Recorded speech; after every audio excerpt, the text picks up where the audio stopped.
नहीं रहेंगे बच्चे अल्पायु, कभी उनके एक्सीडेंट से,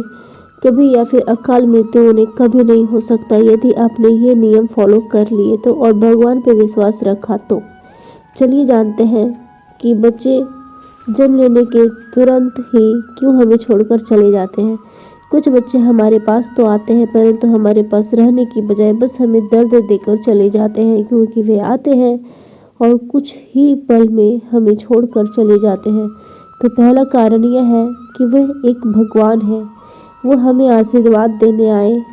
हमारे घर को खूब सारा सुमंगल कामना देकर वे चले गए, क्योंकि वो शिशु हैं, भगवान है, उनमें कोई पाप कोई छल कुछ भी नहीं। वो एक पवित्र आत्मा थी जो परमात्मा के रूप में हमारे घर आई और हमें आशीर्वाद देकर गई। दूसरा ये है कि यदि ऐसा होता है तो हमें बहुत ही पीड़ा होती है और उस पीड़ा को हम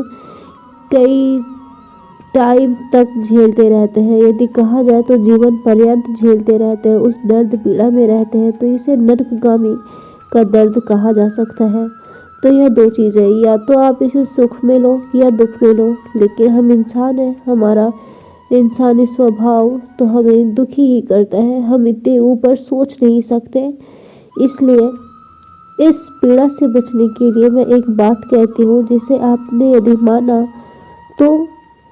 शायद इस दर्द से हम बच सकते हैं, और यह है कि जब हम गर्भावस्था में होते हैं तो हर दिन प्रातःकाल स्नान करें और श्रीमद् भगवद गीता का पाठ करें, भगवान कृष्ण से बात करें और अपने बच्चों की रक्षा करने की बात कहें, और हर रोज़ भगवान अपने बच्चे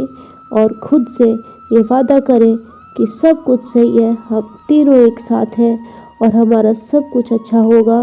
और यकीन मानिए आपको यह विश्वास आपको बहुत ही सही फल देगा, क्योंकि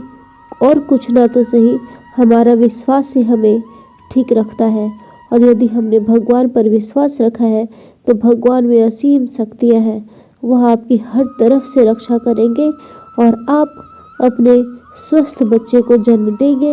और माँ बनने की खुशी को जल्द ही अपने सीने से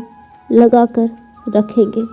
क्योंकि वह खुशी आपका बच्चा होगा और आप अपने बच्चे को अपने गोद में देखोगे और हर पल आपका बच्चा स्वस्थ एवं सुरक्षित रहेगा।